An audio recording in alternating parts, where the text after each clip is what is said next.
Hey, what's going on, DDO players? Axel here. So today we're going to talk about another new announcement they have, which actually isn't that new. I'm late on this. This was actually announced a couple weeks ago, I think about 2 weeks ago, and that is Pale Master Enhancement Tree changes. So the developers have been doing this thing the past 2, 3, maybe 4 years now, where they just periodically during the year they hit different enhancement trees with revamps and buffs and things, and they just kind of cycle through them. And they've gotten to Pale Master now, which is a tree that's I think a lot of people have wanted to see hit. It's a very neat tree, very flavorful tree, a very unique tree. It's a tree that lets you, as your wizard, play as an undead.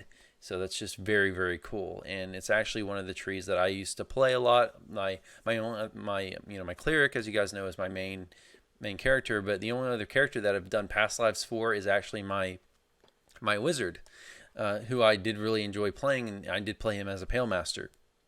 And it's PM's really fun, so I was interested to see what they did. And in this video, I'm not going to go through every single little enhancement. DDOcast and StrimTom both did really good videos doing that. If you want to just see detailed breakdowns of every little thing, I'll link their videos below. But for me, I just want to talk about the general changes and some of what I think are the more important ones. I'm not going to go through every single little change, but they did completely revamp this tree. But they made some really big mechanic changes. So let's just go ahead and get started with what they've said here. So hello everyone, and again, this is I think this is by Severlin, but posted by Coco Majobo. Maybe not. This might just be Coco. Okay, I don't know. Anyways, this is one of the developers regardless. So, hello everyone. In addition to the Epic Destiny Pass and the new Epic Pass Lives that we've already given a sneak peek of, Update 43 will also feature a revamp of the Pale Master Enhancement Tree. Some of the goals for this pass include make Pale Master less about progressing through increasingly powerful undead forms and more about picking a single or multiple forms to specialize in. So as you can see here in a minute, they've really changed the forms to where they each have an individual purpose. Each four of them have an individual purpose and goal that looks like they're aiming for. In the past, a lot of the forms have really just served as kind of stepping stones. So like the lowest form you have is zombie, which has a lot of drawbacks and isn't really that great, so no one really used it much. And then you have like vampire form, which has some huge weaknesses, specifically to light damage spells, so no one really used that one either. And then you got to wraith, which was pretty good, and then you got to lich, which is really good, that everyone kind of used. So everyone kind of used lich or wraith, but what they're doing is they've revamped the forms, hopefully to make all four of them useful in different roles. Okay, so let's continue. The next goal is give each undead form a unique playstyle. That's what I just talked about. Allow players to specialize without enforcing each form completely into a specific role. Help parties effectively interact with undead players. Provide an actual way for Pale Masters to combat undead. Help address concerns of survivability. Okay, and here is a huge change, which is probably the biggest lore violation they've ever done in the game. To call out that last point, and so this doesn't get lost in the shuffle below, one of the big changes here is that undead players will now be healed 50% by positive energy spells. While it doesn't 100% fit undead lore, we believe the positive benefit to survivability and party dynamics is worth the change. Okay, so let's just talk about the whole undead being healed by positive energy things. It doesn't make any sense. I see why they're doing it. It makes sense for the way DDO works and the way DDO plays, but lore-wise, it just doesn't make any sense. And I know technically in the descriptor of the forms, it says that you don't actually turn into, say, a zombie or a vampire. It says you assume the form of undead. So you assume many traits of a lich or many traits of a zombie. So you could probably argue technically that this makes sense lore-wise because you aren't technically turning into a zombie. You're just assuming traits of a zombie or a vampire or whatever. But still, I mean, come on. You're a vampire. I mean, it physically makes you look like a vampire. It just okay. It just doesn't make any sense at all. But okay, I guess the thing with lore is they've done a lot of things in the past where they kind of bend lore a little bit. They tweak it. They can't make everything in DDO lore appropriate, obviously, just because it's not D&D. It's not pen and paper D&D. It's a action hack and slash MMORPG. So they have to make different sacrifices to the lore to make things work. But this is kind of like a drop. This isn't just bending lore. To me, this is dropping a big nuclear bomb on lore. Like, this is just like, come on. I mean, I'm going to be sitting there in a dungeon, and I'm going to have a friend who's playing, say, a wizard in zombie form, let's say. And then I'm going to be in Delirios or something, and there's going to be zombie monsters in the dungeon. So I'm going to have my heal spell on my cleric, and I can cast that heal spell on a zombie, an enemy zombie, and do damage, but I cast that same heal spell on a zombie in my own party, and it heals them. Yeah, it doesn't make any sense. I mean, I technically could say before that it doesn't make any sense before, since if I cast a heal on my party member, it doesn't hurt them. But then you get into the whole thing with team attack. They're not going to have team attack on in D&D or DDO, of course. But anyways, I'll stop ranting. I guess it's fine. I'm not complaining. I'm not saying they shouldn't do this. It's like one of those things where I'm like, oh my gosh, it's just like a huge, it makes no sense is what I'm saying. But okay, I guess it works, and I see what they're saying, see why they're doing it, because the problem with Pale Master is there's just no way really for other party members to heal them. There are a few ways. So for example, like Cleric have the harm spell. You can heal them with harm, but it's not very good. Like, it's not a good way to heal them for a lot of reasons, but biggest one being that you have to actually face them. And it's weird having a spell just for one party member. It's not SP efficient. Doesn't heal them for as much as you'd want. It's just not very good. So I see why they're doing this. They want PMs to be able to stay alive better, particularly in other dungeons like Reaper dungeons, for example, where you really have to be able to heal each other. And the whole Reaper mechanics that they're pushing now, the Reaper mode and stuff, that's kind of become the meta in the game. PM just doesn't really fit into that mold because self-healing is nerfed, so someone needs to be able to heal the Pale Master. There needs to be party mechanics, and unless you have like a healer, like wizard or two wizards or something that'll heal each other, it's not really practical, and that's not practical either. So they want like clerics and healers to be able to heal them. I guess, okay, sure. It just doesn't make any sense. I guess it's kind of a by proxy buff to like Favored Souls and clerics and anyone else that has a heal spec character, but so I guess that's cool. But yeah, it doesn't make any sense. Okay, but enough of that. It's fine. It doesn't make any sense, but I see why they're doing it, and that's fine. But anyways, let's talk about the forms, because the forms are really cool. So they've taken the 4 forms, which are zombie, vampire, wraith, and lich, and they've given them specific roles, it seems like, or different specialties. So zombie, which it always kind of was a melee form, it seems like they're making zombie the tank form. It seems like they're making vampire the melee form, like the offensive melee form.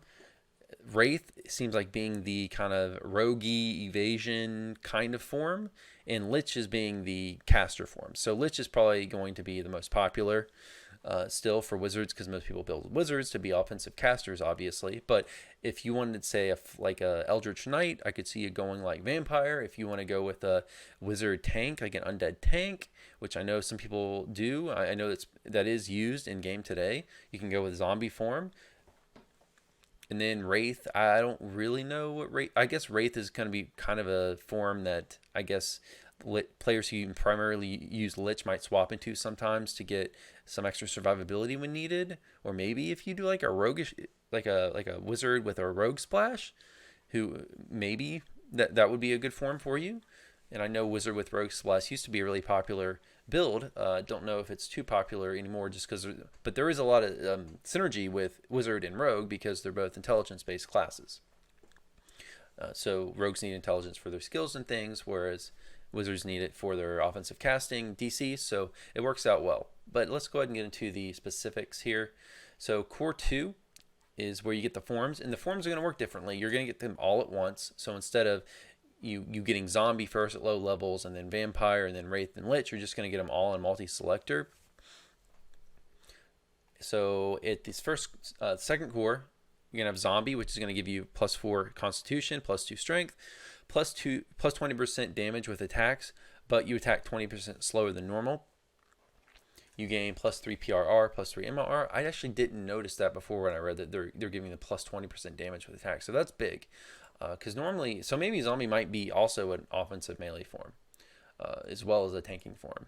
The big problem with zombie is this 20% slower than normal penalty that they have on their attacks, which makes sense thematically. You know, zombies are slow, so that makes sense.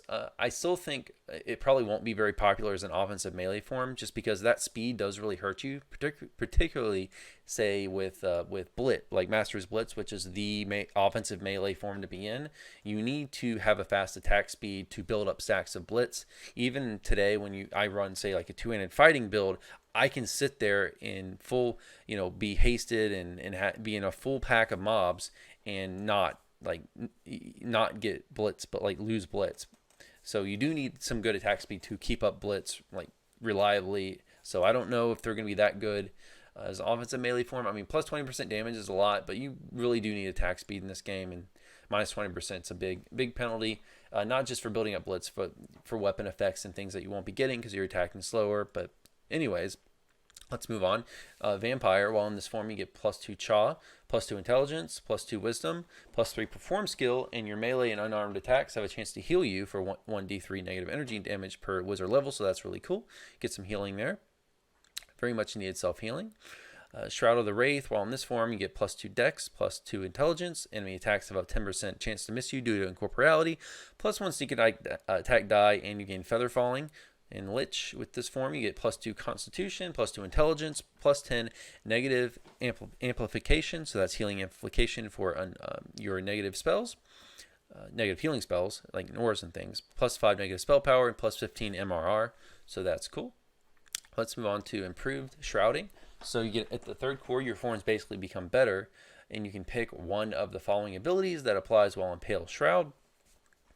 And you can kind of pick what you want to specialize in. So there's a lot of different bonuses here, from DCs to assassinate DC, spell DCs to assassinate DCs, hit points and MRR and whatever inflict wariness here, which does negative energy damage. So you're really gonna be able to specialize your wizard to the way you want. So that's really cool. And 4 and 5, you get to pick additional. So you're gonna get to dip into this pool and pick. It looks like 3 of them. So that's really neat. And in Core 6, one other thing they added, which is really noteworthy, is another Death Aura. So Wizard Pale Masters can heal themselves with Lesser Death Aura and Death Aura, and they've just added Greater Death Aura. So that's going to be more additional self-healing for them. And that's one of the things, again, they wanted to add for Pale Masters, is to give them more self-healing. So that's 3 auras now they're going to be able to have. So that's also, the Death Auras for Pale Masters work really similarly to the auras, say like Radiant Servant aura. So that's cool. If they get that, it heals them and also does a little bit of damage to enemies around them. So what else? I want to talk. I'm not going to read through all this, although they did a lot of changes to things like the SLAs and such. Made a lot of changes. Ascendant Shroud is what I want to talk about next. Again, I'm not going to talk about everything. If you want to, go through that, I will link this thread below so you can read it. I'll link it in the description. But let's go on to Ascendant Shroud, which is where you get kind of your, I think this is the tier 5.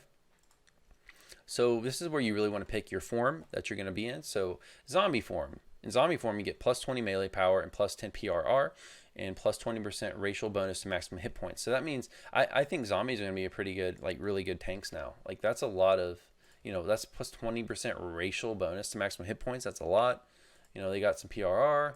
And they're probably decent melee characters, but still, I don't see them like being. I see them primarily being tanks as opposed to being a offensive melee character, just because of that attack speed penalty. Even though they're getting some bonuses like +20 melee power, which is cool. I still see like Eldritch Knights probably not using that unless they're tank, but we'll see.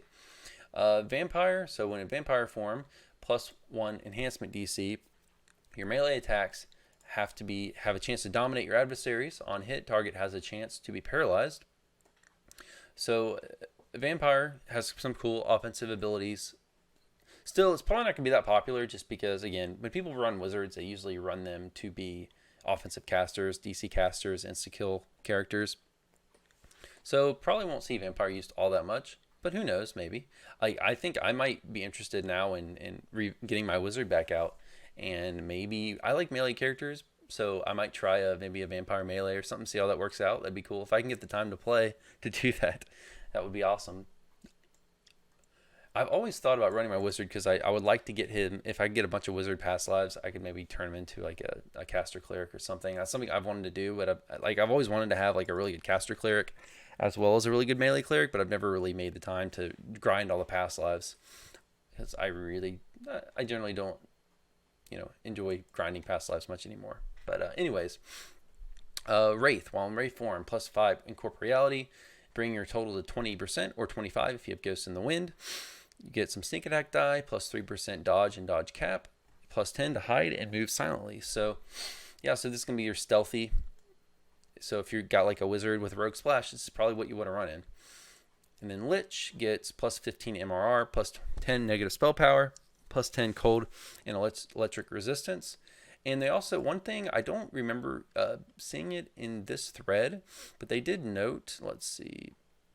Well, they did note, they are toning down the light damage. So I think so before the way it worked is you gained additional light damage to yourself if say you were in undead form and you got hit. I think Vampire actually had 300%. So if you got hit by a light spell as you were in Vampire form, you got 300% damage. I think they're toning all that down to 200%. I don't think they noted it here, but just wanted to include that. Okay, so new spell. So they're adding a new spell, which is actually it's a dot, so a damage over time spell, and this will be, I believe, the third dot that arcanes have. So the new spell is called Rend the Soul. It twists unholy energies around a single foe, causing it significant negative damage over time. Deals 4 to 10 damage every 2 seconds for 10 seconds. For every caster level up to 20, a successful fortitude save reduces damage by half. So it's another dot, so that's really cool. So one of the things they want to do, I think, is give negative energy users, wizards, just more damage, and Reaper and such. So that's cool. So yeah, guys, let me know what you think about all these changes. Let me know if there's anything you like or don't like. Be interested in reading that.